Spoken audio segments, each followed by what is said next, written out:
Good evening, everyone. Man is a social animal. What differentiates this social animal from the rest of the species is its ability to observe, think, unlearn, learn, and relearn. It is rightly said that the key to success is lifelong learning, and that nothing more is worth than one's commitment to learning. The development of a society, the state, and the nation is proportionate to the development of its humans. Education being fundamental in achieving human potential, developing an equitable and just society, scientific advancement, national integration, and cultural preservation is thus the one most critical component towards a nation's development. The great land of India has, since time immemorial, produced well-known scholars like Charak, Sushruta, Aryabhat, Chanakya, Panini, and many more who have contributed to every field, be it mathematics, medical science, agriculture, and whatnot. Over the next decade, India is expected to have the highest youth population, and its ability to provide high quality educational opportunities to its youth shall be imperative in future growth of this great nation. I, Dr. Priti, on behalf of Embassy of India, welcome all of you to this session on National Education Policy 2020.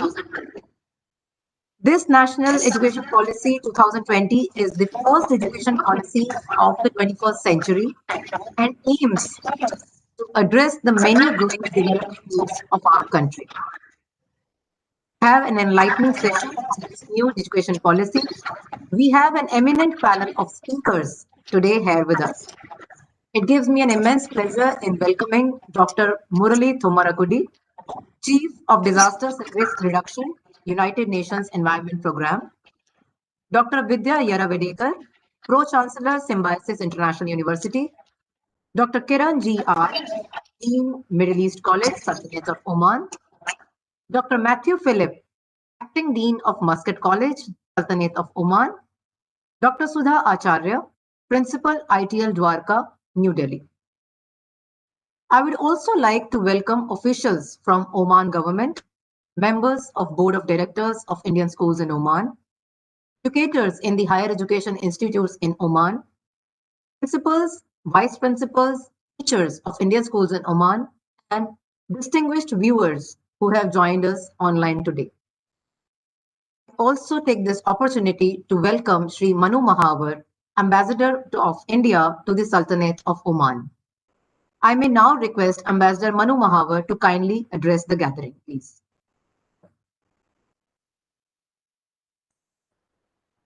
Thank you, Dr. Priti. Distinguished panel members, officials from Oman government, faculty members in higher education institutes in Oman, members of Board of Directors of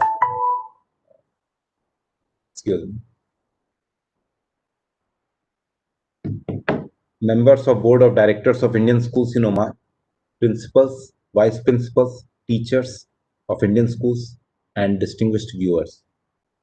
Good evening. I extend a very warm welcome to all of you to this webinar on National Education Policy 2020 of India. India and Oman, as you all know, have always enjoyed very close, friendly, and special relations. This is true also in respect of our cooperation in the field of education. In Oman, we have 21 Indian schools in which more than 45,000 students are studying. We also have Indians studying in higher educational institutes in Oman. Also, a significant number of Omanis are studying in India, although numbers are still relatively low, and we would like to see this number increase in the coming days. There are collaborations, contacts between educational institutes on both sides, and the embassy is working with Government of Oman to finalize a memorandum of understanding for cooperation in the field of education so that we can further expand and strengthen our cooperation. We would like to see a greater collaboration between our educational institutes. And we would like to definitely see more and more Omanis going to India for school and higher education. Now, the father of our nation, whose 150th birth anniversary we celebrated over the last 2 years, had said, and I quote, literacy in itself is no education. Literacy is not the end of education or even the beginning. By education, I mean an all round drawing out of the best in the child and man, body, mind, and spirit. He further said, and I quote, true education must correspond to the surrounding circumstances, or it is not a healthy growth. Unquote. Learning, friends, is a continuous process, and change is the only constant in our lives. In order to ensure that our future generations are equipped with right skills and knowledge, it is important that the education we impart also keeps up with the changes in technology, circumstances, and demands of the time. In this context, the new education policy, National Education Policy 2020, was approved by the Union Cabinet of India in July 2020, which seeks to comprehensively reform the Indian education system. It outlines the vision of India's new education system. It was a result of extensive consultations, and it has been very positively received by all quarters. I recently had the opportunity to attend the inauguration of the Career Guidance Program event of Indian Schools in Oman, Avenir 2020, which was inaugurated by the Education Minister of India, Dr. Ramesh Pokhriyal Nishank. And in his speech, in his inaugural address, Dr. Nishank spoke in detail about the new national education policy. He outlined its important features. And he said that the new policy stands on the foundation of equity, quality, and access. He said that this policy is national and international at the same time, interactive and impactful, inclusive and innovative. It will help in grooming confident individuals who not only contribute in national nation building, but they will also contribute on the world stage. India will be the first country probably in the world to introduce artificial intelligence in the school curricula from the very beginning. The new policy has several provisions for internationalization of education. Top 100 foreign universities will be allowed to operate in India, and high-performing Indian universities will be allowed to establish campuses abroad. Further, there will be promotion of research collaboration and student exchanges. And credits acquired in foreign universities will be permitted to be counted for award of a degree in India. All these changes in the new policy will greatly impact Indian students studying in schools, including schools in Oman, and they will also benefit the students who are pursuing higher education in Oman. It will help, the new policy in our assessment will help further enhance, develop, and expand our cooperation in the field of education between India and Oman. There are many faculty members here whom I had the privilege to interact with when we celebrated the Teachers' Day in September, and I'm really delighted to reconnect with all of you again. We really look forward to your support in developing cooperation between India and Oman in the field of education. This webinar is first in a series of webinars we propose to organize. And in the beginning, our focus will be on new education policy, but we may have further webinars focusing on other aspects as well. We are really happy to have a very eminent panel of speakers today, and I really look forward to a very engaging and interesting discussion. Let me also conclude by thanking the government of Oman and His Majesty Sultan Haitham bin Tariq for their constant support. India-Oman relations have achieved great heights in these 50 years. Oman just celebrated its 50th National Day, and we are confident that our relations will continue to grow further under the leadership of His Majesty Sultan Haitham bin Tariq.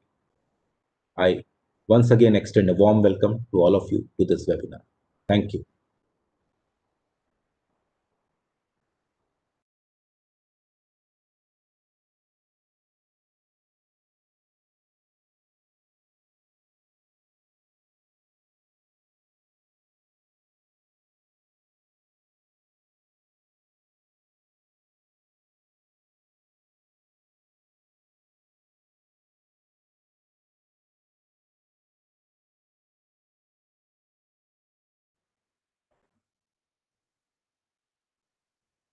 Thank you very much, sir.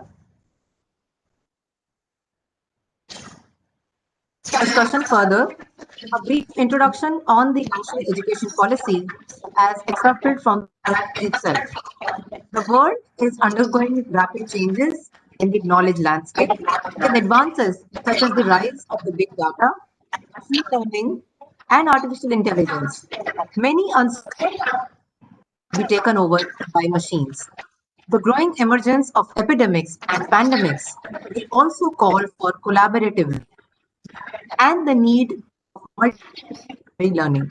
It is becoming critical that children not only learn, but more importantly, learn how to learn.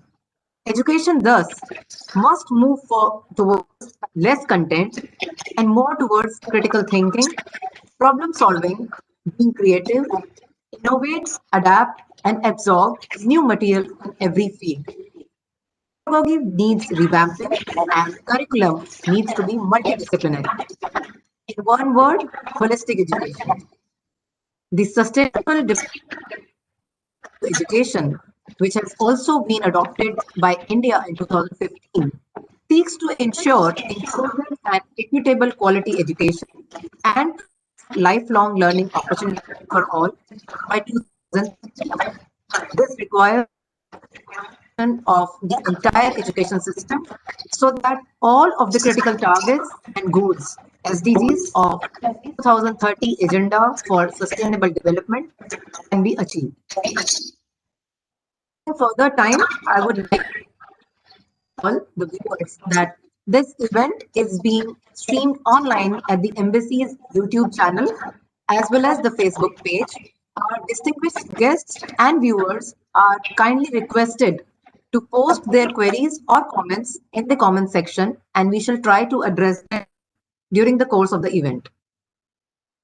Now, moving on to the discussion, we move towards the discussion now, and I once again Dr. Muralee, who is the Chief of Disaster Risk Reduction, United Nations Environment Program based in Geneva.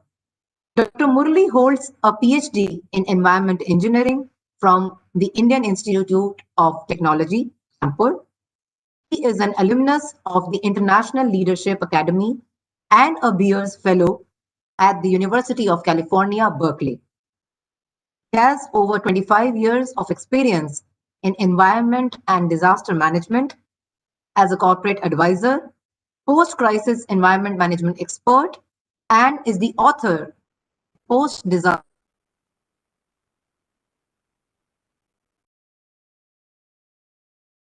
a more holistic and multidisciplinary education approach, which is envisioned in the NEP, help in creating the right graduates for the 21st century.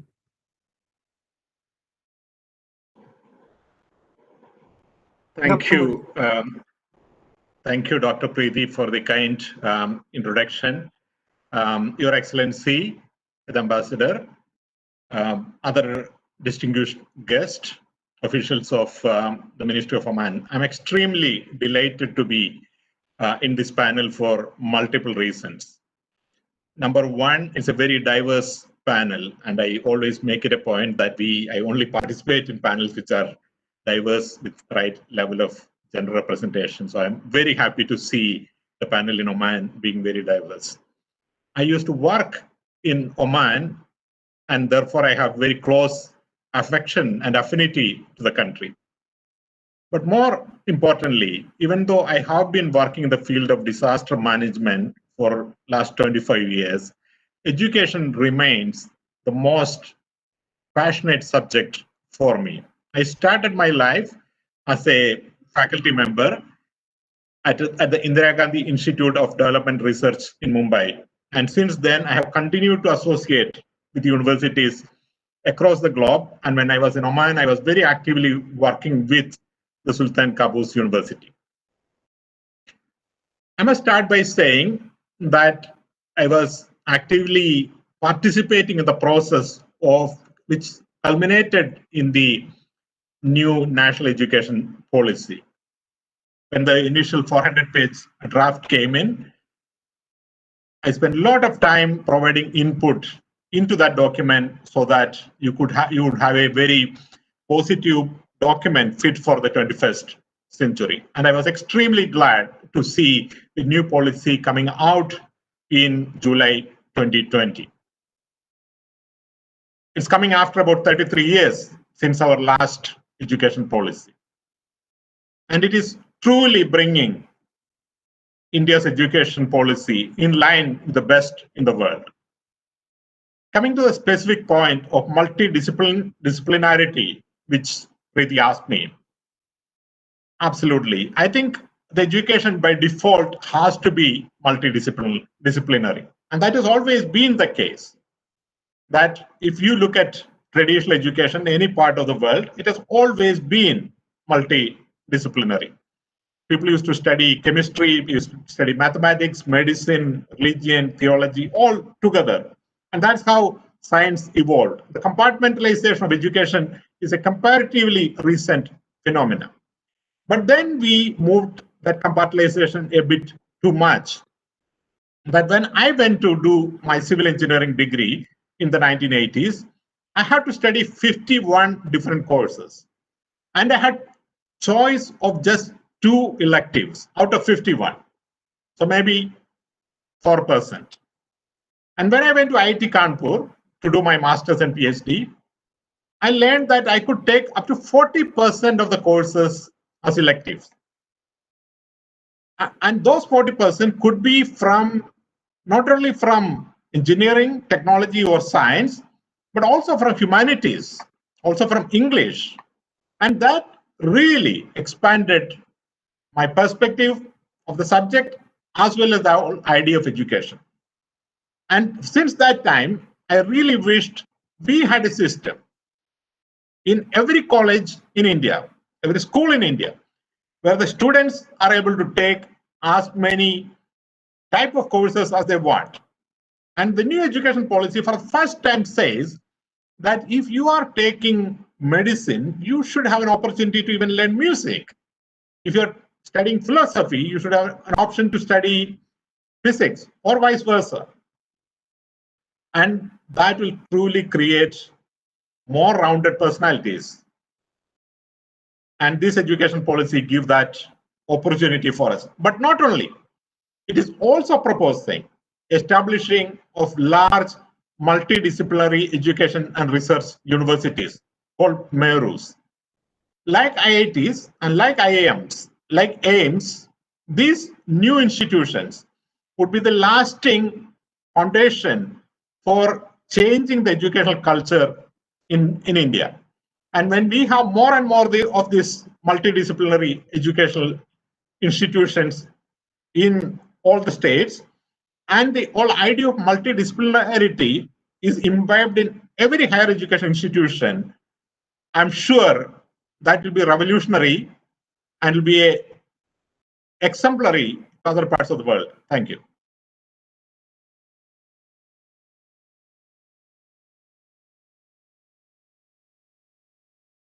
Priti, you're on mute.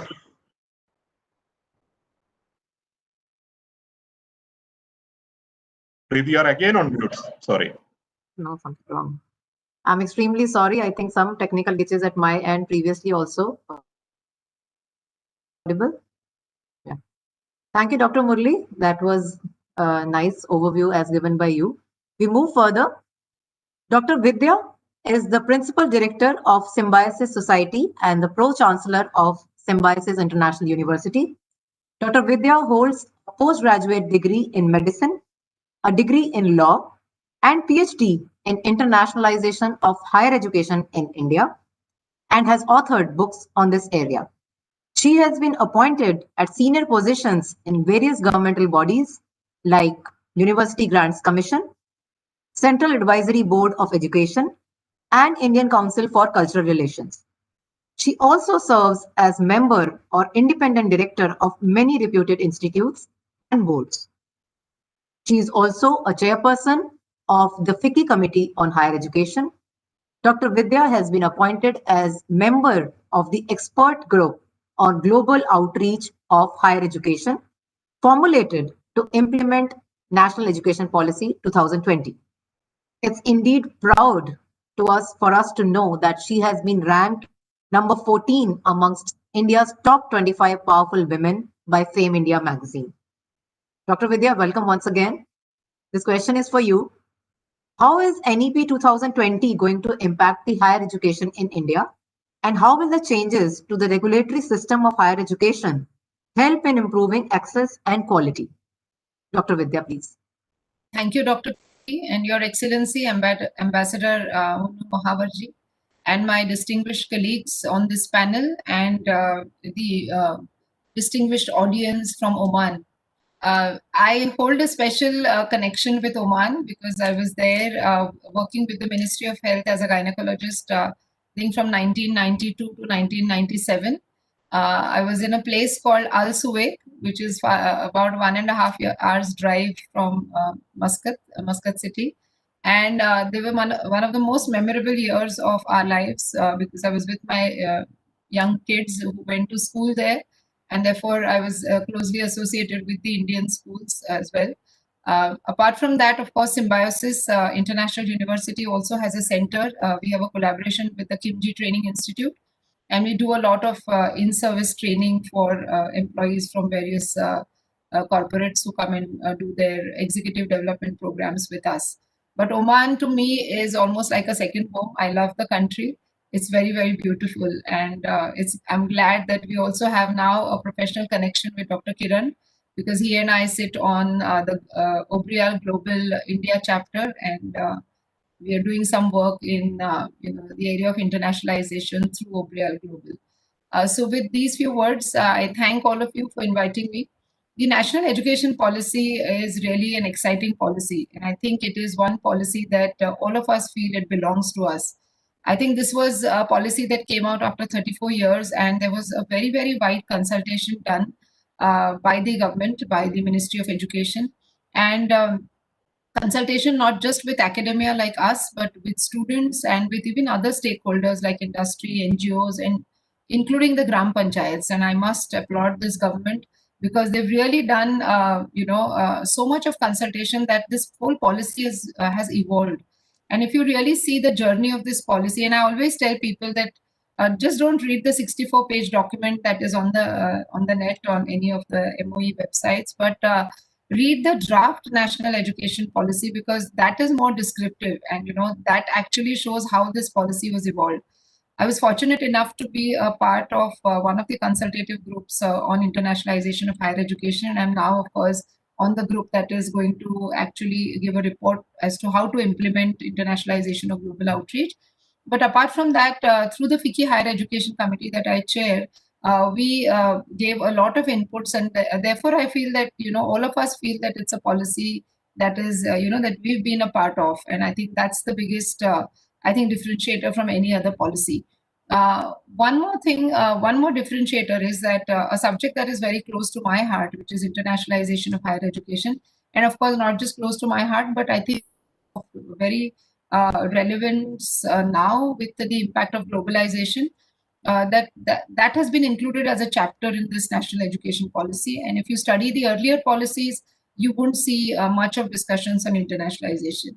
And I think that also speaks a lot as to how this policy is going to impact the Indian higher education system, because it's not just about massification of higher education, or it just doesn't talk about inclusion, but it talks more about quality. And I think that was what was required for the Indian higher education system. I mean, we all know that we are the third largest higher education systems in the world. We have a very, very large student pool. We all know that we have a demographic dividend, and therefore we needed an education system that will transform these individuals, build capacity, and build a very, very strong human resource. And therefore, we needed a policy that will focus more on quality, more on internationalization, more on collaboration, and as my earlier colleague just spoke about, more on a multidisciplinary holistic education. And that's the way it's going to impact, because if you look at the Indian higher education system now, though we have 900 plus universities, can we really boast and say that all of them are good and all of them really impart the best education? And I beg to differ. We have about 50,000 colleges. Now, can we say that all of them are great colleges, and our undergraduate education is very well taught at these colleges? Again, it's doubtful. So therefore, this policy now focuses on creating clusters, creating almost 3,000 such clusters of higher education all across India. They also talk about de-affiliating some of the colleges that are affiliated to large universities. The city that I come from is Pune, and Pune University, as you all know, has hundreds and hundreds of affiliated colleges. Now, how do you bring in quality into every college or every department of the university unless you really create them as separate entities or create them under a separate university? So this policy has really looked at almost all the aspects of the higher education system. It has also looked at what the student wants, so that this is very important. What the policy speaks about is, it doesn't speak about a tunnel view of education given to students, but talks about more multidisciplinary, more of the liberal arts education. And earlier, when we read through the drafts, we always thought, is this policy really kind of bending towards an American system of education, because they spoke so much about liberal arts? But when you go deep down into our own culture, our own education system, when Takshashila and Nalanda and all such universities were there, it was a holistic, it was a multidisciplinary education. So this policy is going to transform the whole Indian higher education system into producing global citizens, but with very deep Indian values. I think that is what the world is looking at. And I keep going to a lot of such webinars and speak at so many webinars. And I always say that the discussions of this national education policy, as much as it happens in India, it happens more even outside India, like what we are doing now.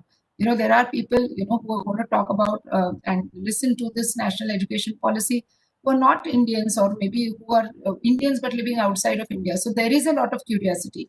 How is it going to impact the Indian higher education system? Yes, the policy is ambitious, that they want to take the GR, the gross enrollment ratio, to about 50, in the next couple of years. It is a very, very ambitious plan.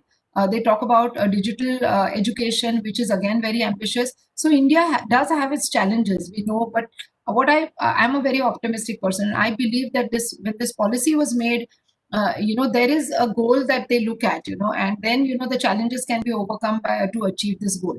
I mean, we all were in discussions when Dr. Kasturi Rangan chaired this committee in 2017. And, the way he spoke so passionately about what the Indian higher education system should be. And of course, the members on the task force, each one of them, if you go through their profiles, are excellent people, not just from India, but even from outside of India. There was a mathematician who was from outside India. So this policy was a lot of thought. And I think the impact on Indian higher education system is definitely going to be positive, with not just the access by increasing the gross enrollment ratio, but I would suppose quality, because we are very, very conscious that we need to take up some of our institutions to the top institutions in the world. So I will reserve my later comments to some other questions, Dr. Priti, but these would be my opening remarks. Thank you so much, Dr. Vidya. Very rightly said, like multidisciplinary and holistic, what we talk about is the crux of the whole policy. And education is actually what will remain after the child has come out and he's, forgotten what he learned in the school. And as rightly said, for India, the challenge is going to be, it's going to be, I must use the term humongous.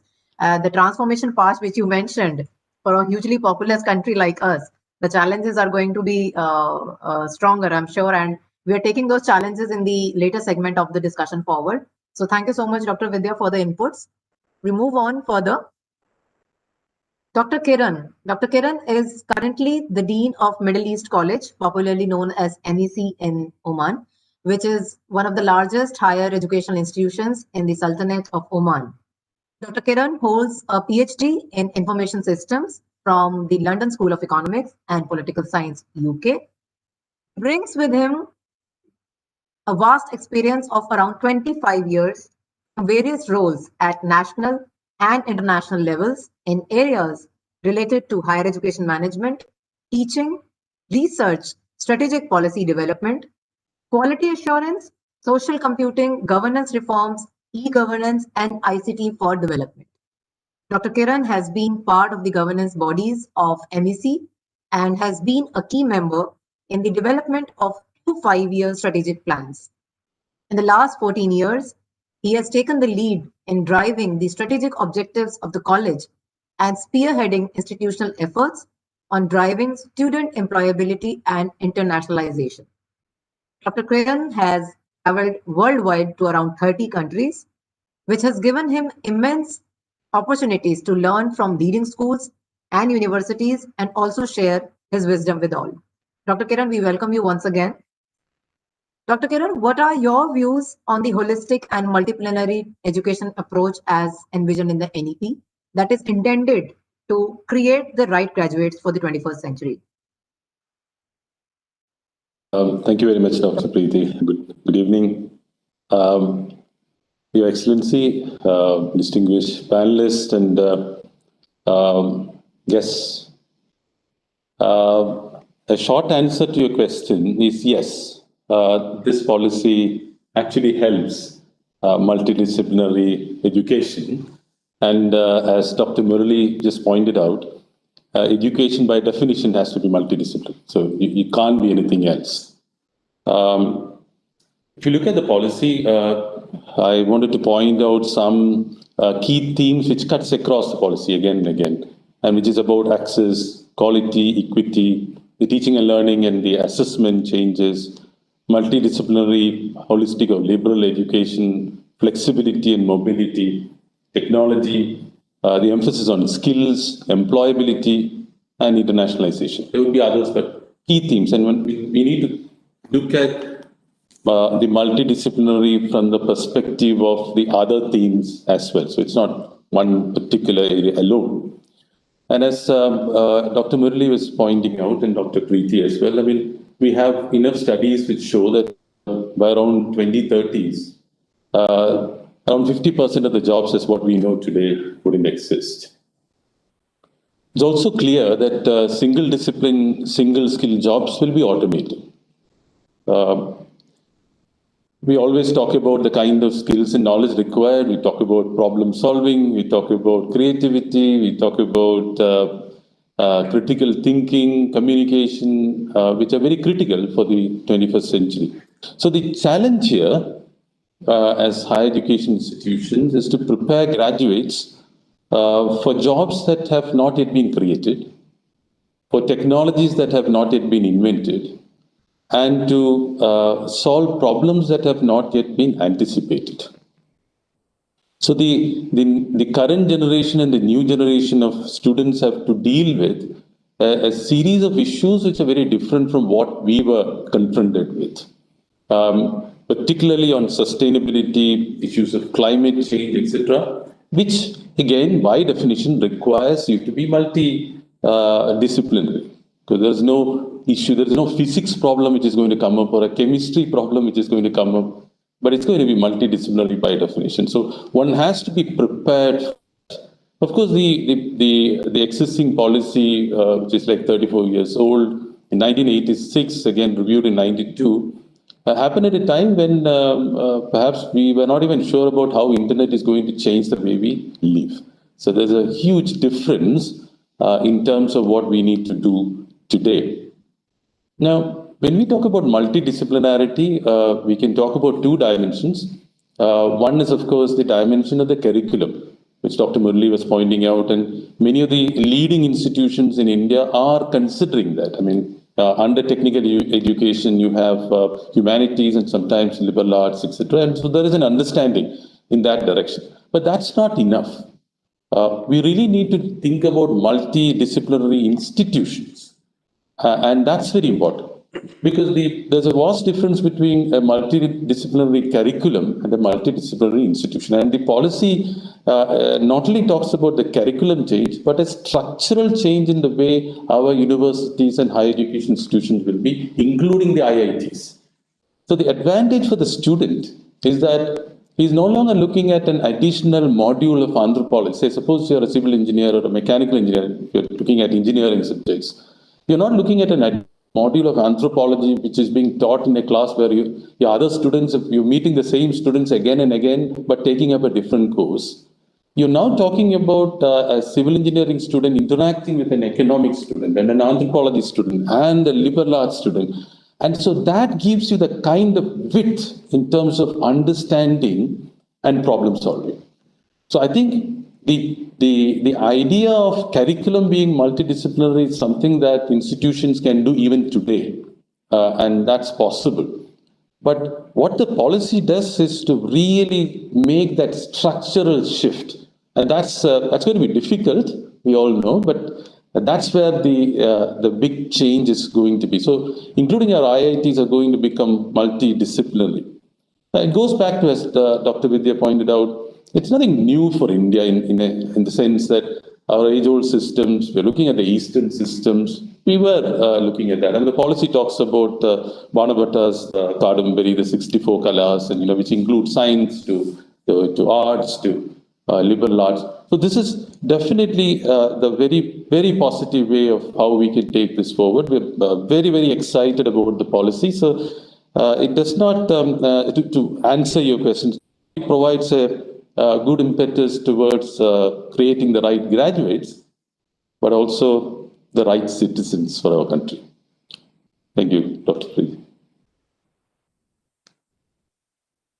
Thank you so much, Dr. Kiran. Yes, very rightly said that we definitely need to be prepared for the problems. Very rightly said that the problems which have not been discovered so far, and this is only possible with the multidisciplinary approach only. And structural shift, as you said, it requires that width will be very much more important in the coming time. And we have a classic example already with us. Dr. Vidya is a very respectable example of a multidisciplinary study now, only because having a medicine background and then a degree in law and then a PhD in internationalization is really something that speaks for itself. Thank you so much, Dr. Kiran. I move further. Dr. Mathew is the acting dean of Muscat College, Sultanate of Oman, affiliated to the University of Stirling, UK.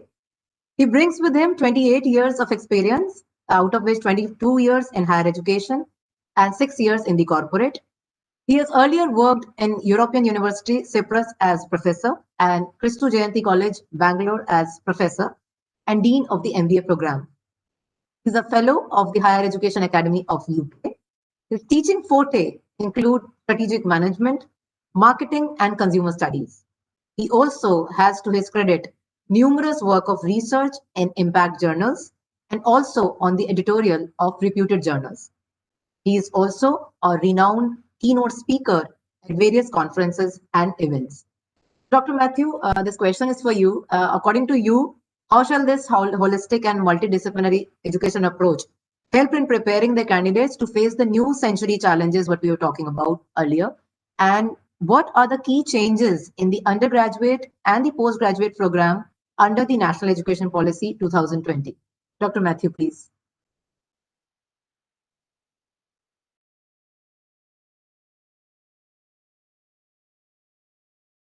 Dr. Mathew, you're on mute. Thank you, Dr. Priti, for that generous introduction. Your Excellency, the Ambassador of India to Sultanate, distinguished official from the government of Oman, distinguished panel members, ladies and gentlemen. Indeed, it's an honor for me to be here this evening. The previous speakers already spoken well in detail about holistic and multidisciplinary education. As Dr. Priti asked me, I will be taking a little more into a different direction. If you look at our current education system, what are some of the prevailing problems which we really require to consider to move towards a holistic or a multidisciplinary approach? If you see, we have too much of exam-centric and marks-oriented education system. As we all know that marks do not ensure any success in life. We also have problems of rote learning practices, which is more of memorizing for examination. This will not hold any value. There is a need for critical thinking, problem solving, experiential learning in our education system. Dr. Kiran has spoken very much detail into that. Collecting degrees does not always yield a job. There is a high level of unemployment among the degree holders. And so what we understand is there is a lack of skill development through the current education system. Sometimes what happened is what we studied is not so applicable for jobs. And when it comes to job, what we do is something totally different. So this is a major disconnect over there. And sometimes what we studied in the schools and colleges are also irrelevant in our real life. That means there's a disconnect between education and real life. Another problem is the insularity of education, studying only some combination of subject from very early stage, when the child doesn't know what to be opted, particularly the interests of the child. Because of this compartmentalization at the early stage of life, the child lacks comprehension about many relevant areas, which is so important in real life. And also it is mentioned that we are living in a very fast changing world. So there is a need for fast adaptability in curriculum, learning and teaching practices. As it said, we have 21st century learners taught by 20th century teachers in the 19th century classroom. So definitely we require diversity in learning, a 360-degree multidisciplinary education approach. So I believe the NEP 2020 is poised to address some of these issues. Dr. Priti, you asked me what are the key changes in the undergraduate and postgraduate programs. If you see, the graduation is going to be 4 years instead of 3 years. This is one of the major change we can see it. And each year will have paper value. At the end of each year, there will be an exit award given to students. The 4th year is so much dedicated for research and specialized study. So there is even a proposal that the 4th year can be considered as a postgraduate diploma as well. So adapting quite well with the Western education system or the US education system.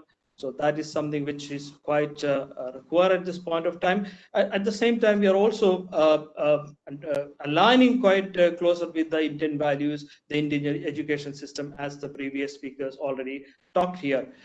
Also proposed to have a multidisciplinary undergraduate degree with diversity of learning. So that is something which is going to be there.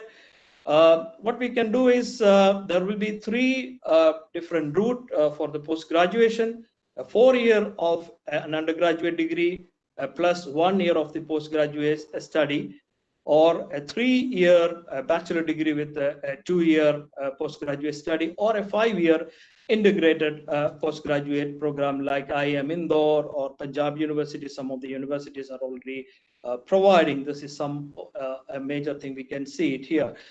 Another important route is that the 4-year undergraduate degree, one could straight enroll to a PhD program. So the master's degree will cease to have some of the important it used to be. So MPhil is going to be discontinued. This is actually highly required. There are going to be common entrance examination for college admission, something very similar to SAT examination. So what is going to happen here is the board results alone will not determine the admissions for the college. So that is something which is very striking at this point of time. Institutions will be more autonomy. It's already spoken by the previous members, the panel members, based on merit. So more and more colleges will be awarding on degrees, and it's also opening doors for the global international universities, setting up their campuses in India. So the Indian students will be able to get these education at a fraction of the cost. And also, since we are targeting a higher gross enrollment ratio, GER, to a 50% in 2035, it will also provide a lot of opportunities for Indians to go to the higher education. So these are some of the highlights and some of the reflections based on the questions which you are asked. Dr. Priti. Thank you, Dr. Mathew, for broadly outlining the major changes, and I'm sure they need to be told in detail later on. And you talked about research also. There's a question coming up from the viewers' side to me, and I'll be taking up shortly after some time. Thank you, Dr. Mathew, once again. We move further. Dr. Sudha Acharya is presently working as Principal, ITL Public School, Dwarka, New Delhi. She has more than 30 years of progressive experience and accomplishments in the field of education. A postgraduate in economics and RCI qualified special educator. She has expertise in curriculum design, technology-based education development, multi-criteria assessment and evaluation, multidisciplinary approach towards academic and co-curricular activities. She has also carved a niche on pedagogical inputs based on the theory of multiple intelligences, inclusive education, differentiated instruction styles, physical education and curriculum, value-based integrated teaching, and many more. She is also a recipient of various national and international awards in the field of education. She heads the National Committee on Inclusive Education by CBSE, and as a senior resource person, she has trained more than 3,000 teachers and conducted CBSE workshop on various areas to the management and the staff. She has also, to her credit, a startup aimed at promoting entrepreneurial skills amongst the students. And she has also worked extensively towards promotion of skill development, awareness about the countrywide campaign of Skill India, and spreading digital literacy. Dr. Sudha, welcome to the session here.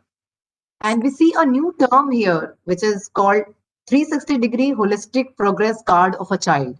So with respect to the basic school education, what are your views on the adoption of whole child approach with learner at the center with equity, inclusion, and excellence? And what are the changes that are expected with respect to the structure, vocational education, and integration? Dr. Sudha, please. A very good evening, and I'm highly privileged to be amongst the eminent panelists today. As all of our panelists already pointed out, that NEP 2020 is a visionary document, a transformative document, very optimistic, and there is a paradigm shift from 86 and 92 revision to 2020 NEP. It is emphasizing not only cognitive or only academic aspect. We are moving towards character building, towards creating holistic, well-rounded individuals equipped with 21st century skills like employability skill, digital citizenship skill, and we are putting more importance on knowledge, skills, values, and attitude. So this NEP 2020 aims, the aim of assessment, as we know, it has a negative connotation in our childhood when we talk about report card. You know, all of us, we dread about report card. So we have shifted from report card to progress card, and which will be 360-degree holistic progress card.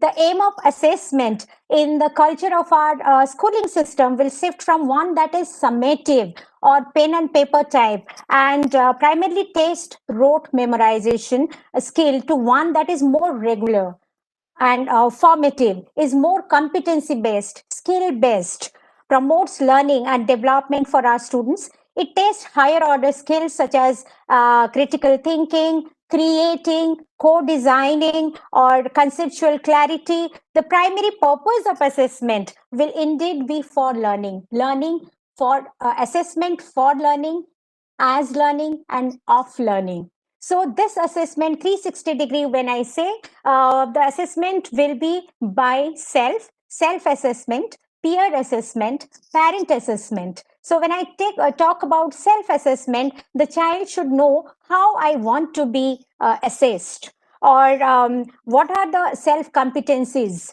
like self-awareness, self-management, or social competencies, social awareness, relationship management. And peer assessment is most important aspect, a new change, welcoming change here, where it is giving the choice and decision-making power to the students, how they want to perceive themselves. So peer assessment and parents assessment. If I can give you one example, just recently, we had in our school, that is on the occasion of Mahatma Gandhi's birthday, our children came up with a newspaper, Young India, and that newspaper was assessed by the children themselves, self-assessment. The peer group also assessed that this should not be the header of the newspaper, this should not be in the first page, it should be in the third page. And the parents also assessed the newspaper. Similarly, we had debate and symposium on SDGs 4.7 and on COVID-19, whether the school should be open, what should be the criteria. So the children, they have been given this kind of choices, flexibility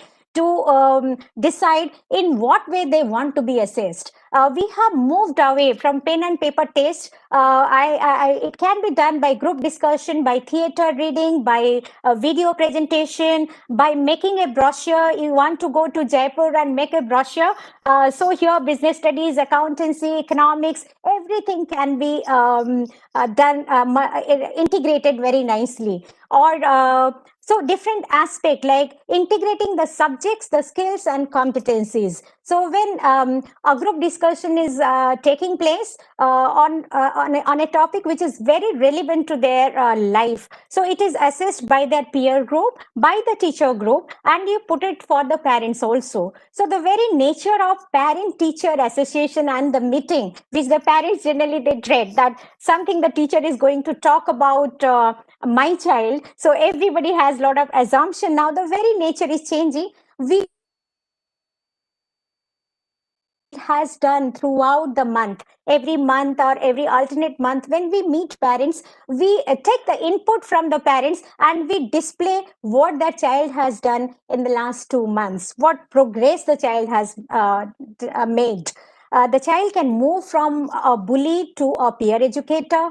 The child can do mediation. The child who was most passive, do not take part anywhere, we find then when creating opportunities in the classroom, the child is most active participant in the activities where the child has strength. So we are here talking about learner's profile. When a child is coming to us at 3 years of age and moving out school around 18 years, so we create a learner profile and hand it over to parents, which is passing over from class to class, from nursery to KG to class 1 to up to class 12. So in the growth, in the process of journey, it's a beautiful journey where the child can acquire a skill, anything, I mean, a game, any performing art, something. So we can find out where our strategy is working, where we need to change, we can customize learning program. So 360 degree holistic progress card, where self-reflection is a major part of this 360 degree. And then peer assessment, parent assessment, and here the core skills, like the 10 life skills, literacy skill. We are stressing here on the foundational skills, that is literacy and numeracy. The child should be able to read and write and listen properly and do basic mathematic operations. That is the focus of this NEP 2020, which is unfortunately at present time not possible, because as for us a report, class 8 child is not able to read class 2 books. And so that's why we need to move from there, a learning system which has to be very, very engaging, joyful, holistic, integrated, so that the child's happiness quotient is much more. When the child enters the classroom, we do an activity which is called mood meter. I mean, the child's should be able to label his or her own emotion. How I am feeling today. There is nothing wrong labeling it. Then only we can find out. So I'm talking about socio-emotional aspect of learning, not only cognitive, affective, behavioral, psychosocial. So this NEP 2020 is focusing on all these aspects. That's why it is holistic. We are not talking only about cognitive development or academic achievement. We are talking about environmental awareness. We are talking about financial wellness. We are talking about digital well-being. We are talking about social, cultural well-being, so that our children move from human being to being human. There should be humanization of technology. Only digital literacy is not important, but whether humanization of that technology is possible or not. So as truly this NEP 2020, it focuses on equity, quality, affordability, accountability. So 86 policy was actually based on accessibility, right to education. But here the focus is on quality education. So when we integrate knowledge, value, skill, attitude, competencies, then only we'll move in the right direction. Thank you. Thank you, Dr. Sudha. And now I am reminded of a statement Dr. Kalam had once said, that while children are studying to be unique, the world around them is making them like everyone. So like you beautifully explained about the initiatives you've been taking in that direction to make them holistically complete in all aspects is very, very nice and appreciated at your end. And the integrating aspects you talked about are very, very much appreciated, highly appreciated. Thank you, Dr. Sudha. Thank you so much. Now, the dreaded word once again. Did not want to talk about COVID in this particular discussion, but I think neither the viewers are letting me drop this word, and I have to take this up. And I have this question for Dr. Muralee. Taking this discussion forward, we all want to know that, we know that COVID has changed things in entirety. So, Dr. Muralee, do you think that NEP has given an impetus to the use of technology in education, especially in the COVID scenario? Dr. Muralee, please. Thank you, Dr. Priti, and I want to acknowledge the very rich contributions being made by other panelists. I am learning a lot of things myself. I think the more interesting question would be that how COVID is going to give a massive push to the implementation of the national education policy. Many things which the national education policy anticipated, if there was no COVID, there would have been tremendous resistance to it. For example, the use of technology. If there was no COVID, and if we had talked about projecting in use of technology to teach languages. For example, teaching languages is a major element of the national education policy. Teaching South Indian language in North India, the North Indian languages in South India, and so on. And when we were reading that policy, even 2 years back, I was thinking, how on earth are we going to teach Malayalam to million students in UP? Where are going to be those teachers? Now, that's not even a question. Now we know that the teachers can be anywhere, and you don't need 100,000 teachers. You probably need one good teacher, and then a language can be taught to as many number of people as you want. So what national education policy has done, knowing or without knowing, is to create a framework in which technology can be massively leveraged. At the same time, the technology also moved on in terms of the bandwidth. For example, robotics and artificial intelligence is coming. So in terms of teaching languages, learning languages, it makes things very easy. The whole idea of massive open online courses, wherein you could be sitting anywhere, having any background, and study almost anything from anywhere, is all possible. But it is also possible 1 year back. There's nothing dramatic which happened technology-wise in the last 9 months. The first massive open online course came out in 2008, Coursera, which now have more than 30 million students, I think, was already there in 2012. But there is so much of resistance institutionally in the country, but also there was so much of resistance in the students and also apprehension in the authorities as to the digital divide, will it work, and so on and so forth. But what COVID did overnight, between March and April last year, according to UNESCO, 1.7 billion students, the entire student community in the world, from nursery school to postgraduate universities, their education was impacted and disrupted. And the only way education could be pushed forward in any country, be it in the heart of United States, or in Mongolia, or in Nigeria, or in India, or in Europe, it was by use of technology. So COVID has proven to us, it has really fast forwarded the possibility of how to leverage technology. And this is where I actually think that there's a little bit of need for recalibration of our NEP, thinking about what opportunities COVID has created. As Dr. Vidya mentioned, that prior to the 60-page policy, there was a 400-page draft policy. And it actually said that currently we have 40,000 affiliated colleges and about 1,000 universities. And this will be now consolidated into probably 2,000 universities, 10,000 autonomous colleges, and the rest will fold. This is what the draft policy said. The new policy is silent on these numbers. The concept remains.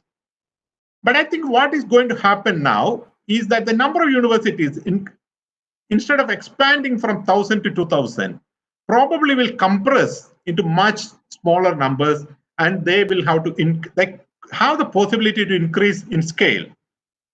Such as Coursera, in the last 10 years, have taught more students than Harvard, Oxford, and Stanford put together in the last 800 years. There will be 1, 10, maybe 50 universities in India, which can project then learning to the entire country using the power of technology. So I think going for increased number of universities will not be in the spirit of where the world, the opportunities technology is bringing, is taking. But what we should do is consolidation of universities, bring our best teachers, and provide the learning from the best teachers to the students. That doesn't mean that all education will now be online. Teaching is not just about learning a topic. Teaching is also about the socialization of the young. So how do we bring these young people, young meaning from the nursery all the way to the university, in an atmosphere they can be together, they can be socialized, they can express their skills of leadership, they can develop their other skills. That's all important. So the 40,000 shared learning spaces will remain, but the teaching will be more centralized. I think COVID has taught all that possibilities to us, and NEP is giving us that framework. I wish there'll be slight recalibration of our policy, and we will have wonderful, best-in-class education leveraged by technology in the country. Thank you. Thank you so much, Dr. Muralee. The NEP, the individual integrate topics and components of NEP are so vast that they itself require a session in each, I believe. So technology itself, we can go for hours and hours. And this question now goes to Dr. Kiran. Like we all know that technology, life without technology is pointless in today's dynamic world. And it brings together tools to promote development, use, and information exchange, etc. And the main task being making the lives easier and solving the problems of the mankind. So, Dr. Kiran, do you think that NEP has given an impetus to the technology in education in the present scenario, especially? Dr. Kiran, please. I would like to first of all say that I agree with Dr. Muralee in terms of the use of technology and how things need to be taken forward. But as we talk about the national education policy, we also need to look at what is happening across the world, not just in India. Of course, the post-COVID has fast-forwarded many of the things which are happening across the world when it comes to online teaching. But there are many universities, leading universities across the world who are now offering programs, including University of London, the Georgia Tech, the Columbia's, the John Hopkins, University of California, University of Texas, University of Sydney, the UCL London. Very recently, of course, as you all know, IIT Chennai has started offering a BSc program in data science. Now that changes the way education is going to happen. If you can get a degree from a leading university outside or from IIT Chennai, and the IIT Chennai data science course is 1.5 lakhs. So if you can get that from IIT Chennai, why go to the local college? Now, there was a study by Scott Galloway, the person who talked about Amazon, who said that post-COVID, you're going to have the MIT Google, the Stanford, and the Harvard Facebook kind of university partnerships, which will deliver programs from these universities across the world. And so the enrollments will dramatically expand. And they will go for hybrid online and offline degrees. Affordability and value will seismically alter the landscape of higher education. So if you can get a world-class university degree from your home, then it brings further challenges to the Indian higher education sector. So as much as we talk about the new education policy, we have to be aware of the fact that there are these which are happening across the world. Now, the NEP definitely does take care of some of these aspects, and the NEP, it's a policy statement at the end of the day. It is not talking about what should be done in the next 2 years and 5 years, particularly with respect to technology, because we all know that it's going to emerge and change, but there are enough statements within the policy which has made it future-proof. So there are, for example, mechanisms of content which are being talked about and possibly working together. For example, the National Education Technology Forum, a forum which is going to be created where creative ideas, best practices, research on technology would be undertaken. They will also support capacity building across institutions in India. So there's a national initiative which the policy is talking about. But also in terms of capacity, in terms of the content, shared content which can be made available to universities and colleges across the country. The Diksha from school perspective, the NCRT, CBSE, CET kind of, the Swayam, the very, very popular NPTEL from the IITs, the Swayam Prabha. So there are centralized content which will be available. So that would have an implication, of course, technology, but it will have a huge implication on the quality of education across the country. There are also pointers within the policy in terms of how to address the digital divide. And going forward, we would expect that in 4 years' time, 5 years' time, by 2030, it will really be a big problem, as much as what it is today. There is also the National Assessment Center, which has been formulated within the policy, the PARAG, which would take care of assessments and where technology will come in. And that is not just in terms of the administration of assessments, but in terms of assessments being different, including like what Dr. Sudha was pointing out, you would possibly have at the school level as well as at the higher education level assign assessments which are going to be multimedia oriented and not just about examination. So that has to be taken care. I mean, you'll have videos and audios, and so that's the kind of assessments that we see in the future. There's no specific mention about it, but as much as I talked about universities across the world which are offering programs, online programs, and the university, the Georgia Tech University offers a MS in computer science, and that's available for $7,000. But that also means that universities in India will be able to offer very good programs for a global audience. And that's the advantage of technology. So technology should not be seen only from the perspective of teaching and learning and classroom engagement, but as an enabler of the Indian higher education sector for the whole world. So it goes back to the internationalization that Dr. Vidya talked about, and something that she has been pushing. So we're now having an opportunity where Indian universities can provide programs across the world in a very affordable manner, and India can become a huge hub of higher education across the world. Something which is not mentioned in the policy, but I'm sure is going to be taken care, because there is the mention about AI, use of AI, etc. But generally, as the teaching and learning as well as an academic program. But I think India can use technology to understand learners. The learner analytics is going to be a powerful mechanism. So that's where the technology of tomorrow is going to be. So you're going to, as you go into a class, you know what is the learner, what is the learner understood till now, the different dimensions of the learner, all of that aspect. Again, not only for Indian institutions, I think India can become the hub and the outsource center for learner analytics.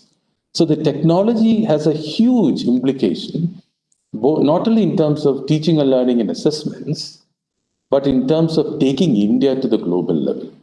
And that, I think, the policy has given the right framework, and I'm sure that can be taken up in a big way. I mean, I'm very excited about Dr. Sudha talking about entrepreneurial venture with students. That's the kind of possibilities that we have in India. Thank you. Thank you. Thank you, Dr. Kiran. And very lightly said, technology is definitely important, but yes.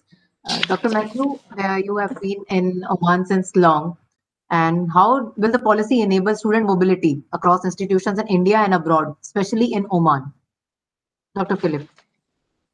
Dr. Priti, one of the real problems that I have noticed in the recent past is that when Indian students apply to foreign universities with a 3-year bachelor degree, they lack credit hours. Also, students coming from foreign university with 1 year of master's degree were not actually recognized in India. So we are able to solve this problem with this new education policy. With the framework of the 4 years bachelor degree and admission to postgraduate programs and PhD programs, we are now aligned with the Western education model and even other international education model. So it will really bring a lot of parity between India and other countries.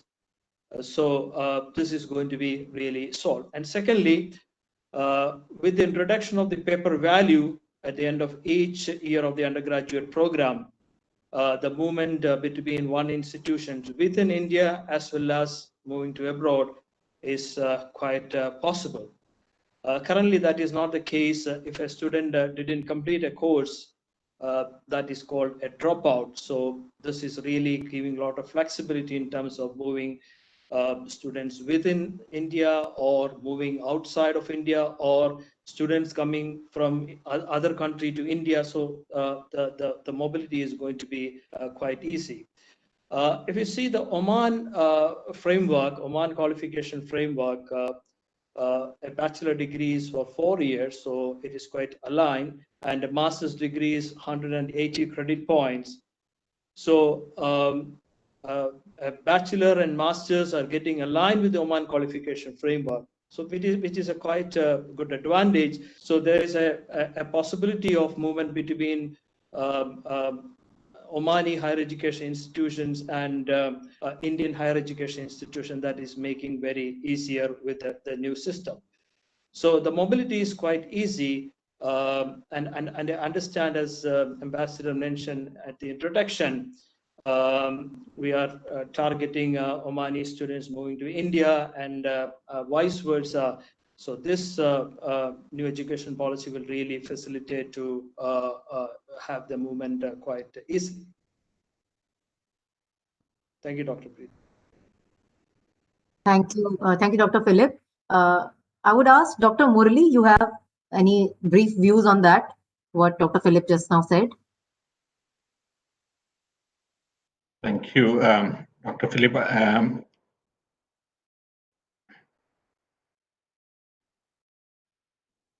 Thank you, Dr. Philip.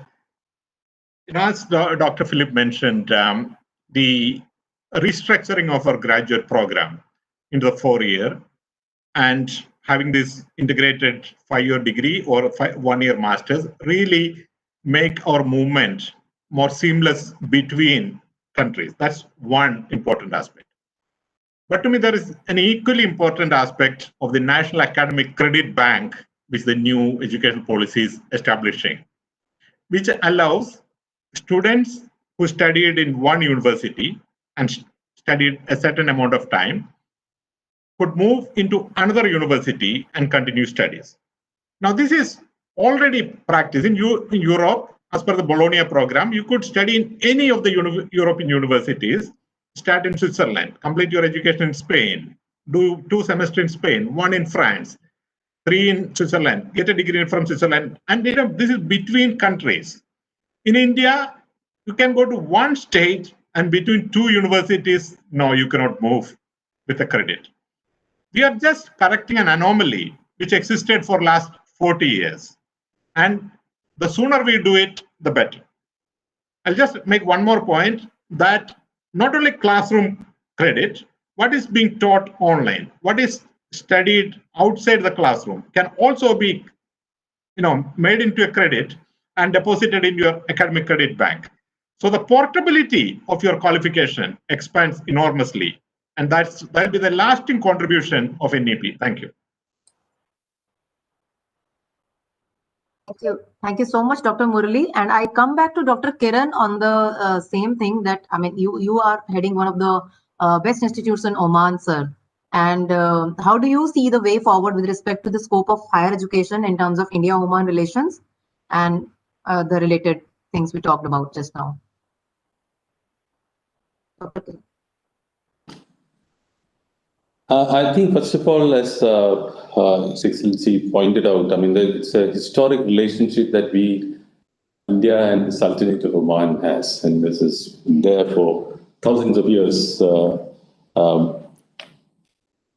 As an expat in Oman, I'm proud and extremely proud that late His Majesty Sultan Qaboos bin Said Al Said studied in India.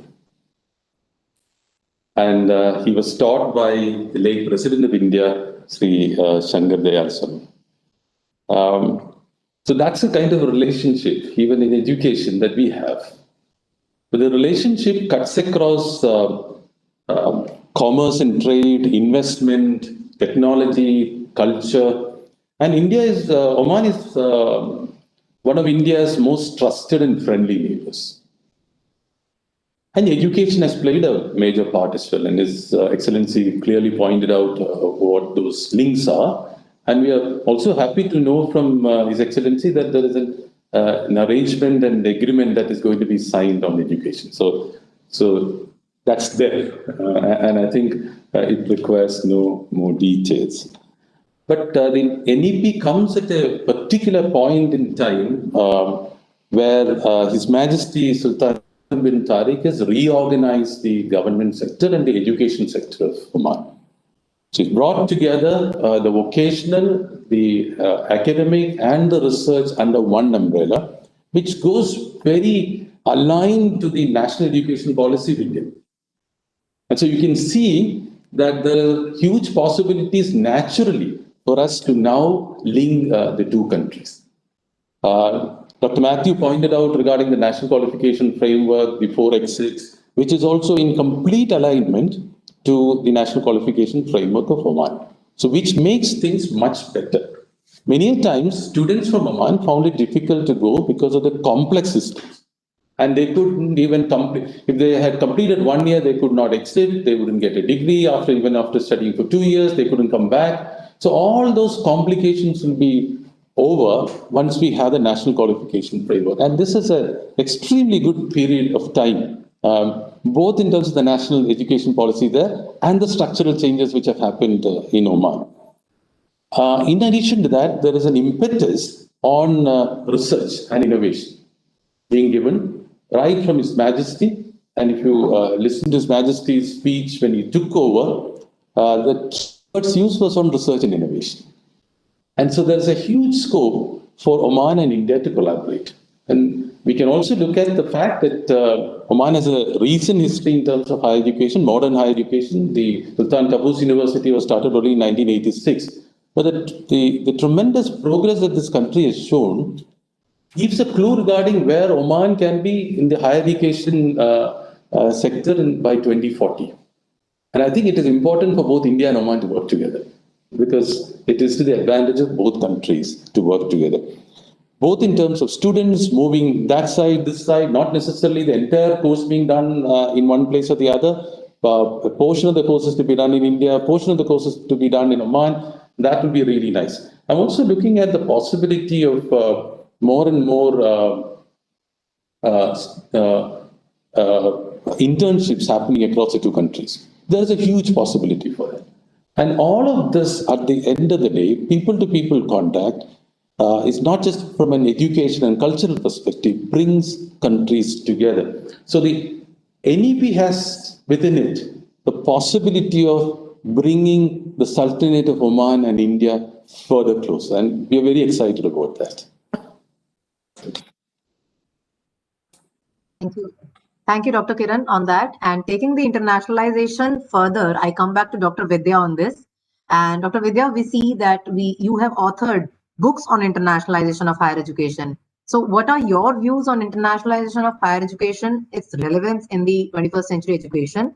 And also, I would like you to briefly talk about the challenges, like years of hard work and meticulous planning and input from vast experiences across the country have gone from the pinnacles of field of education in drafting the policy.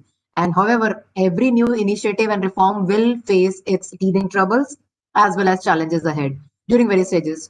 And NEP is not going to be new in this regard. So I would, in the second stage of the question, I would request you to kindly take up the implementation part, as you are the part of the group also, and kindly talk about the challenges which will be during the implementation of the policy. Dr. Vidya, please. Yeah, so I think my colleagues have already spoken about the importance of internationalization. We've spoken about student mobility. I would also like to talk about faculty mobility with this new education policy. I think there will be a lot of scope for faculty mobility also, and I think this is very important in especially in this era when when the higher education is impacted by globalization, and you can't create individuals or human resource for your own country, but you need to create human resource for the world. And therefore, more and more international exposure that you give to your students, in whichever way that is possible, I think every university or college must do. For example, if you look at what was the student mobility, of course, before COVID, wasn't very great. It was just 2% students who were mobile all across the globe, which means just 2% of student population could really travel either to take a degree somewhere outside of their own country, or maybe travel for a semester abroad or for whatever program. So what happens to those 98% students when they are sitting in their own university campuses, but also need an exposure to internationalization? And that is what is called as internationalization at home. So what should universities really do to internationalize their campuses or practice internationalization at home? And I think taking back again this question that you had posed to, I think, Dr. Muralee, this COVID and specifically now post-COVID, we see a lot of internationalization at home being practiced, and this is again prescribed in the NEP 2020. So, for example, I mean, you talk about Coursera. Now, who teaches in Coursera? I mean, almost all the faculty come from very, very reputed institutions and universities from across the world. We never used Coursera earlier, but now I'm sure all of us sitting here as academia have now Coursera for Campus being signed up, because you have no option but get more and more online courses for your own students, because you want to give value through online education. And how would you give that value? So instead of now inviting a foreign faculty to come and teach online, it's easy to actually sign up with Coursera. Even otherwise, for example, Symbiosis International University has about 74 partner universities, very, very active partnerships. But it used to be very difficult for us to get one faculty travel all the way from some European university and be with us for more than a few weeks, because he or she also had to get back doing their own assignments in their universities. Now it is so easy. I mean, I think through online education, the doors have opened up so much that internationalization is really practiced much more than ever before. So actually, post-COVID, we are seeing a new dimension to internationalization, and I think NEP has also come at a time, which has prescribed a new dimension to internationalization. And as Dr. Kiran very rightly said, that countries like Oman and many countries from West Asia, Middle East, will see a very close dialogue with Indian higher education institutions. And I think that's really important, and not just West Asia, but even Africa, even the SAARC countries. So, we always looked at what America did, American universities did, or even European universities did. But I think it's nice to look at your close neighborhood, and because culturally we are so similar, and it's easy for students to travel. It's definitely more affordable. And when I look at Omani students in Symbiosis or even in India, what they're more keen in doing is, working with industry and getting internships or working with industry. I think with NEP, and especially on the group that I am on in the global outreach for the implementation of NEP 2020, what we are looking at is, can we really give our students this kind of experiential learning that we give our Indian students? So can we give that to foreign students? And if we really do that, you'll have large number of foreign students coming to India. Presently, it's just about 47,000, when our numbers are almost 10 lakh Indian students studying across the world. So, we are losing out foreign, obviously, a lot, when it comes to looking at the economic outlay. But more than the commercial aspect of it, I think what is more important is the soft power that education can play. And therefore, all this has been mentioned in this new education policy. And though we all knew that we needed to practice internationalization both by way of student mobility, faculty mobility, curriculum, etc., this NEP has, kind of affirmed or confirmed this whole, process.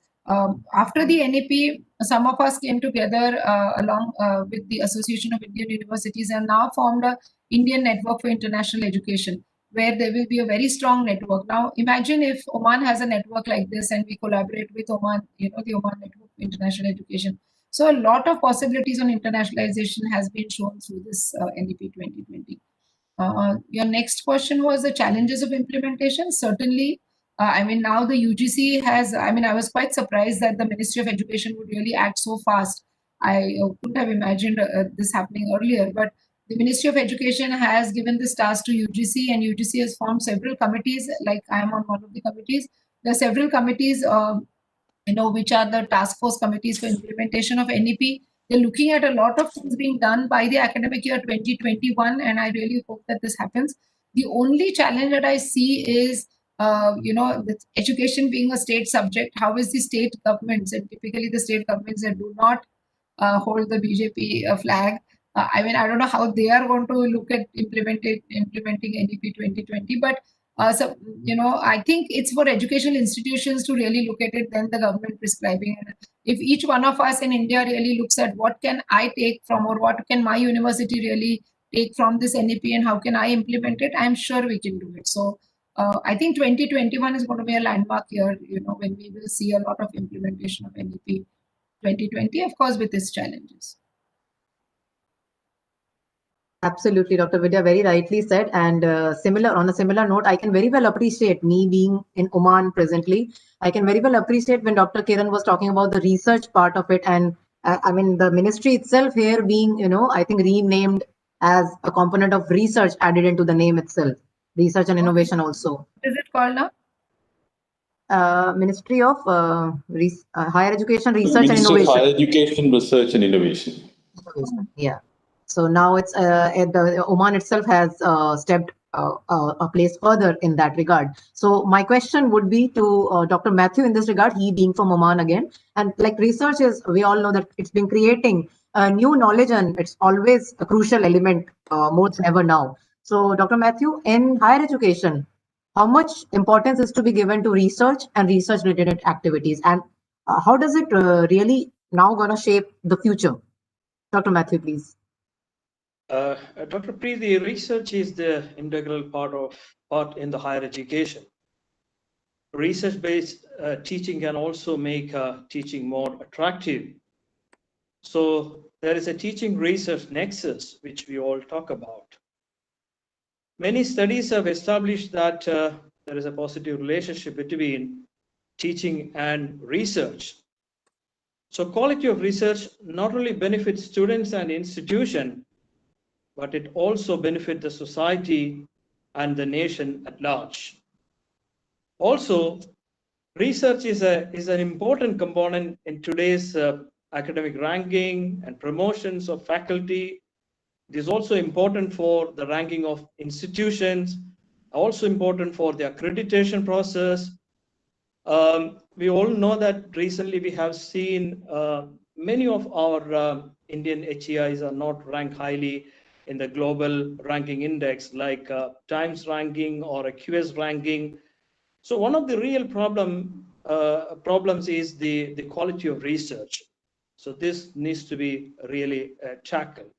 So quality of research needs a lot of attention, and that needs to be handled very decisively now. So it's not just about research, or it's not just about publication, but we need high quality and impactful research, or also publications with a high citation index. So this is something we really have to focus. So in NEP 2020, research has been given great importance. I'm very happy to see that. Particularly at the undergraduate level, the 4th year is being dedicated for research. It's a research year, so that is a very good move.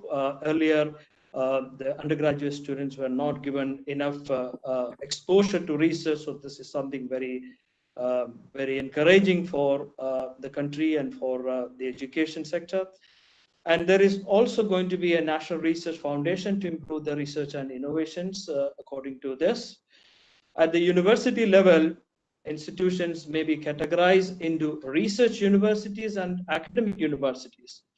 Research universities may be focusing more towards producing research and creating that sort of impactful research.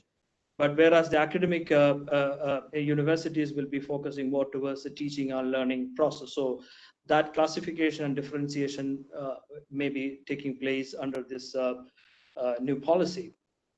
Institutions will be given funding based on its merit. So that's something which is going to be very important.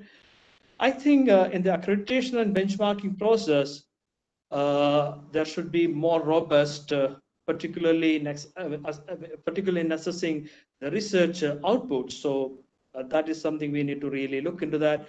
I also believe the presence of global universities with their benchmarking coming to India may also boost the research in India. So in nutshell, research is the most important aspect in any higher education institution, and research is the real fuel that will be driving the higher education sector. Thank you, Dr. Priti. Thank you, Dr. Mathew. And again, coming back to the hot topic right now, internationalization of the higher education. I come to Dr. Sudha now. Sorry to have kept you waiting for so long, Dr. Sudha.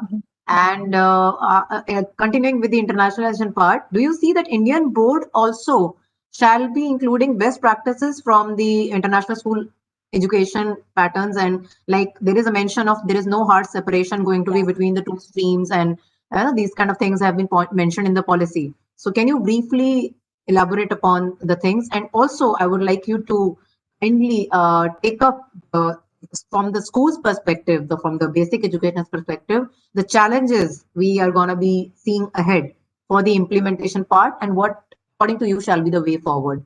Dr. Sudha, please.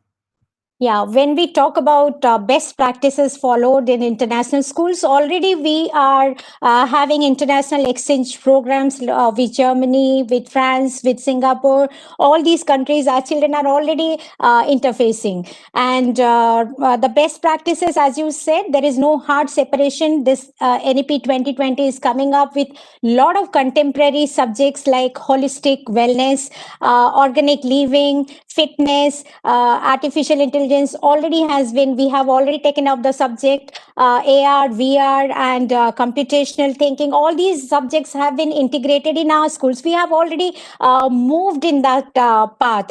A little bit, if I want to talk about vocational education, we are really working hard on this vocational education, where a lot of mindset change is required from parents' part, because when we talk about vocational education, it is thought only about special need children.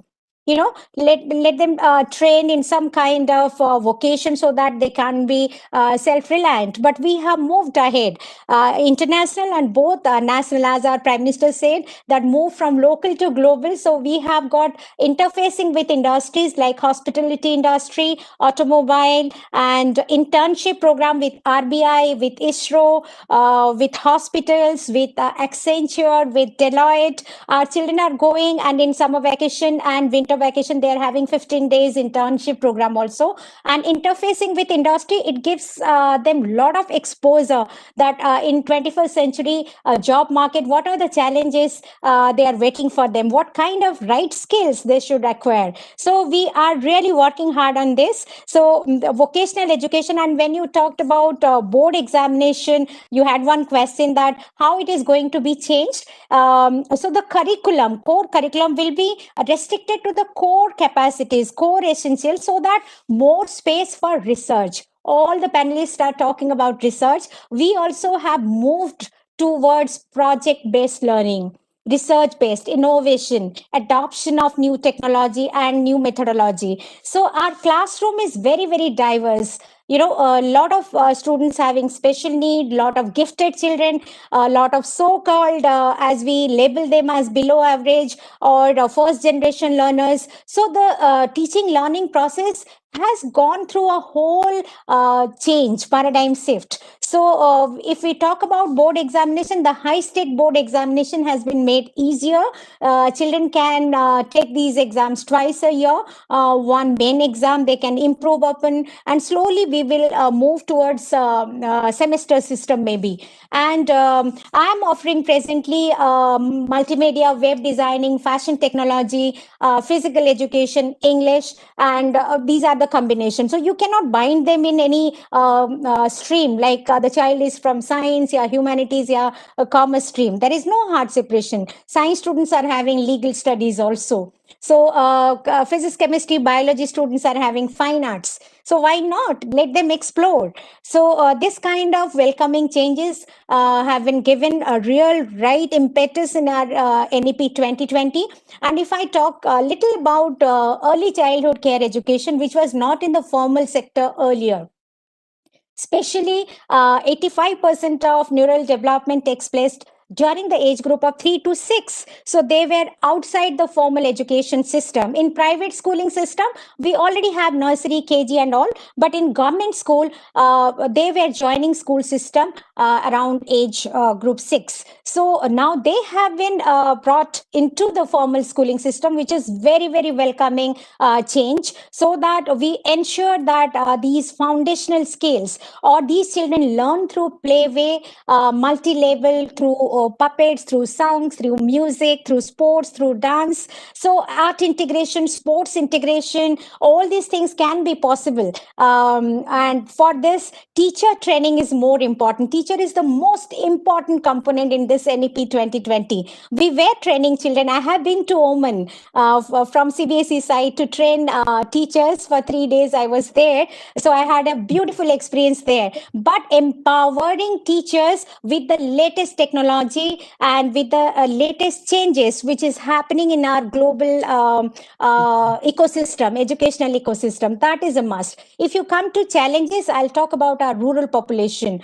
Around 146 million children are enrolled in rural schools who do not have that kind of accessibility, affordability, and connectivity to technology. During this COVID-19, we have come across so many challenges. In Delhi, we may not have such kind of problem because we are continuing with online classes. During this COVID, our children have come up with a lot of innovative projects like producing disinfectant spray, doing with robots which can collect the things from the doorstep. All these lot of innovation have taken place. But if I think about our rural population, they were at disadvantaged group. So this NEP, even though it talks about gender, even the gender identities, different geographical identities, socio-economic backgrounds, still we are not able to achieve that kind of efficiency. So I think that this is one of the major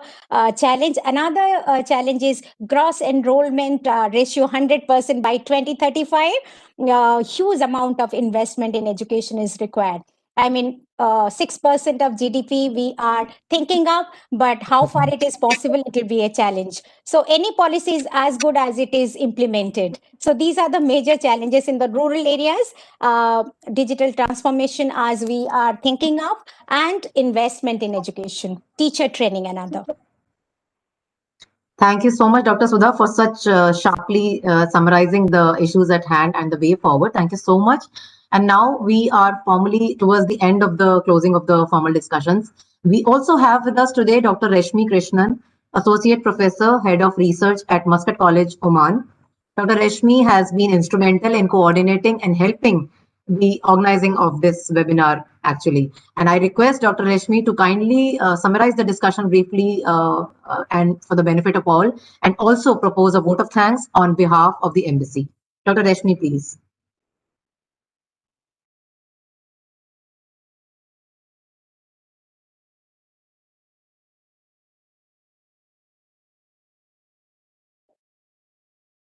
Good evening, everyone. As we have come to the end of this discussion, I am extremely privileged to have the opportunity to deliver the vote of thanks and summarize today's events. On behalf of the Indian Embassy, Oman, I would like to express my sincere gratitude to the eminent panelists and educators who were present today.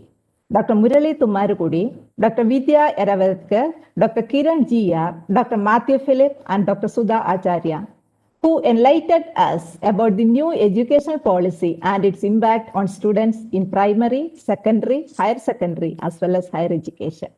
To begin with, Dr. Muralee spoke about how India will be aligning its higher education system to global best practices by NEP. He also hopes that India will be able to make full use of the possibilities of technology to tide over the limitations of trained teachers and physical infrastructure. He also mentioned that India should use its IT power to lead the online education resolution, including simulations. He remembered that all scenario on education field has been changed because of the pandemic. He also pointed out that portability of the education expands with this. Dr. Vidya suggested that internationalization of higher education and globalizations are added in the policy. She mentioned that policy refers more about the quality. She also hopes that policy is going to transform the Indian education system to international level without leaving our basic culture. Dr. Kiran shared his opinion that NEP points out many challenges which affects the educational field. He points out that current generation of students have to deal with new challenges like sustainability, climate changes, etc. He also said that we need to think about multidisciplinary institution, not only curricula. He hopes that aim of NEP is to create quality citizens rather than quality graduates, and Indian students will get world-class degree from home. Also, India can be the education hub in future. Dr. Mathew Philip informed us that how shall holistic and multidisciplinary education approach help in preparing the candidates to face the new century challenges? He highlighted several challenges and the requirements for holistic and multidisciplinary education, unemployment, remote learning, etc. He also discussed about the key changes such as 4-year bachelor degree, exit awards, and adopting the Western education system. The common entrance exam is also one of the highlights. Another important route is that after 4 years of UG program, one could straight have enrolled for PhD program.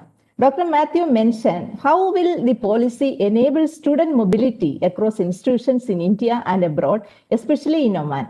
The importance of research such as teaching research nexus, academic and institutional ranking, etc. are discussed by him. The plan for National Research Foundation to improve research and innovation is there in new policy. Also, he pointed out that at the university level, institutions will be categorized into research universities and academic universities. Dr. Sudha Acharya highlighted that NEP 2020 is based on flexibility for learners to choose what, how, where, and when to learn in life as per their interest. No separation between arts and science, vocational and academic, curricular and extracurricular activities. She mentioned that emphasis will be on ethics, conceptual understanding, life skills, and respect for diversity. The 5 pillars of NEP are access, equity, quality, affordability, and accountability. She assured that it will strengthen the culture of inclusion, innovation, and institution in the sphere of education. Finally, she spoke about the current 10+2 system, which should be replaced by a new 5+3+3+4 curricular structure corresponding to a 3 to 8 years, that is foundational stage, 8 to 11, that is preparatory, 11 to 14, middle, and 14 to 18, secondary, respectively. It will bring the uncovered age group of 3 to 6 years under school curriculum, which has been recognized globally as a crucial stage for development of mental abilities of a child. I would like to express my gratefulness to all my colleagues from higher education institutions, Indian schools in Oman, and all the viewers who are watching this webinar. Finally, my vote of thanks will be incomplete if I don't appreciate our charismatic moderator, Dr. Priti Swaroop, who kept this discussion so lively. I once again thank each and every one of you for attending and interacting this discussion and making this a grand success. Thank you. Thank you.